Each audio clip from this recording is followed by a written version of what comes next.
pour leur dire attention, le moment est venu de ne plus tomber sur le même erreur. Parce que si vous perdez le chemin, vous êtes en brousse, vous retrouvez sur le même A 2 fois, 3 fois, sachez que vous êtes trompé. Donc, est-ce que les professeurs vont encore commettre les mêmes bêtises? Je pense qu'il attire leur attention et il les invite à ouvrir les yeux et à prendre de meilleures décisions. Alors, Prince Aristide Gekam, par rapport à ce conseil de Maurice Kamto, il aurait pu le dire également aux populations du Grand Sud, mais il a choisi précisément ceux du Grand Nord.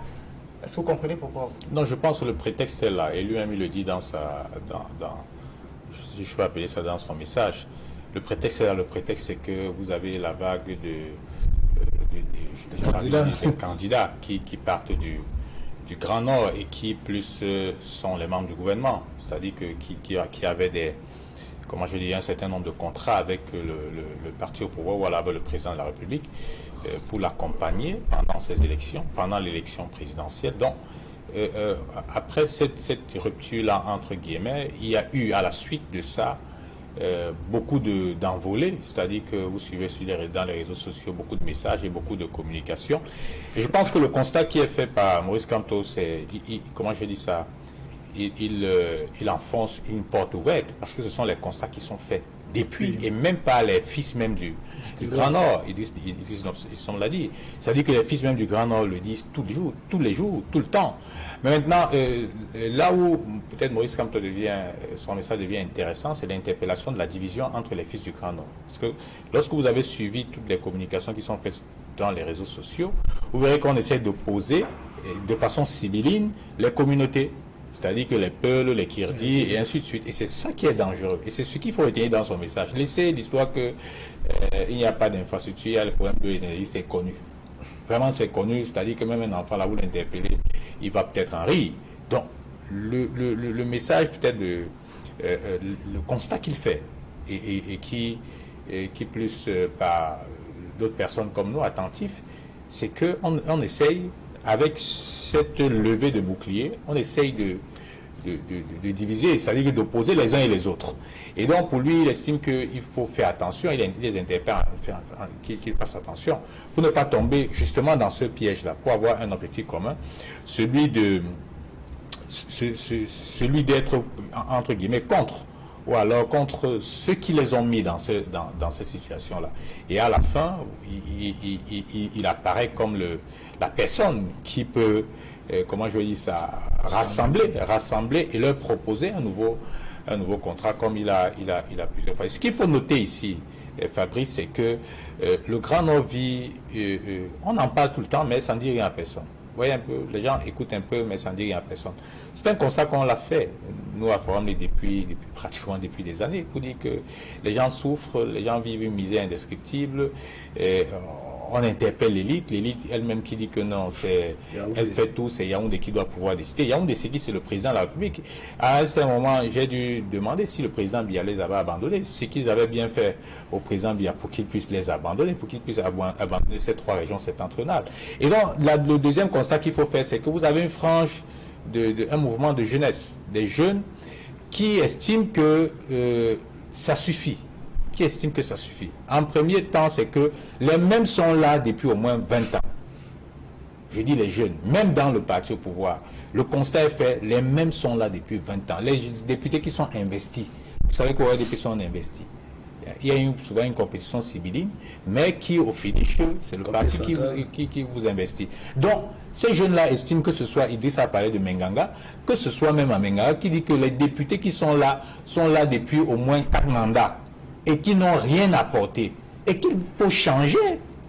Ça, c'est le message. C'est-à-dire que je vous parle même du Mbéré. Les députés qui sont là, les mecs qui sont là sont au moins depuis 4 mandats. Il faut changer. Ils sont vice-présidents de l'Assemblée nationale, ils sont ceci. Ils n'ont rien apporté. Les jeunes estiment qu'il y a une frange de personnes qu'on voit, qui militent, qui posent des actes, et qui ne sont pas mis au devant de la scène. Pourquoi? À Garoua, c'est la même chose, que ce soit à Maroua, que ce soit même à Kousseri. C'est le même constat. On estime que ceux qui sont là n'apportent pas, ne se moulent pas assez pour eux. Et que par conséquent, il faut changer, que le président Biya doit pouvoir changer. Et que s'il ne change pas, il est complice de cet état de choses. Et il est complice je dirais, de leur souffrance, de tous les problèmes qu'ils ont aujourd'hui. Donc voilà des constats qui sont faits, qui sont faites. Donc, aujourd'hui, les gens parlent d'émissions, Tiroma qui est parti, je dirais, qui se réveille,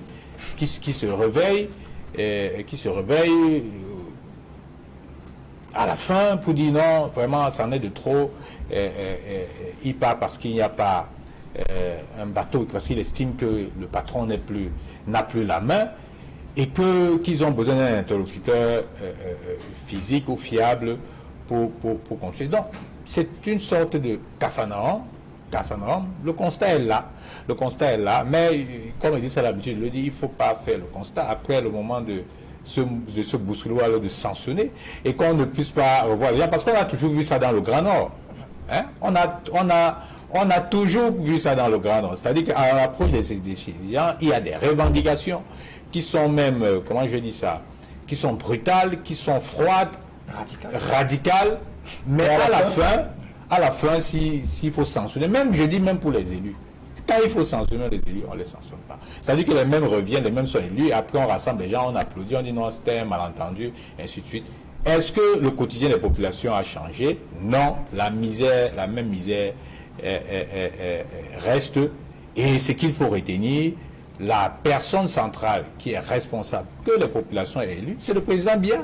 Donc si quelqu'un doit pouvoir emporter la responsabilité, c'est lui. Parce que si vous placez Idriss Dissom, vous le nommez ministre pour qu'il puisse, je le disais en d'autres temps, c'est-à-dire que quand on dit le Grand Nord, par exemple, n'a rien eu, mais lorsque vous faites la cartographie des ministres, un certain nombre de ministres, ils ont des fois, des ministres de souveraineté qui pouvaient apporter des choses. Mais s'ils n'arrivent pas à le faire et qu'ils les maintiennent encore là, ça veut dire que lui-même, il est conscient, il sait pourquoi il les maintient. Et donc, il emporte l'entière responsabilité de toute la misère qu'il y a là-bas. C'est le président Biya. Il n'y a pas deux personnes. Parce que c'est lui qu'ils ont élu. Ils n'ont pas élu que ce soit des gens, non. Puisque s'il ne les sanctionne pas, si vous avez un enfant, il commet des impairs, des bêtises, et vous laissez, vous ne dites rien, vous ne sanctionnez pas, ben, on ne va pas dire que l'enfant, on ne va pas tout le temps accuser l'enfant. Il a quand même un parent.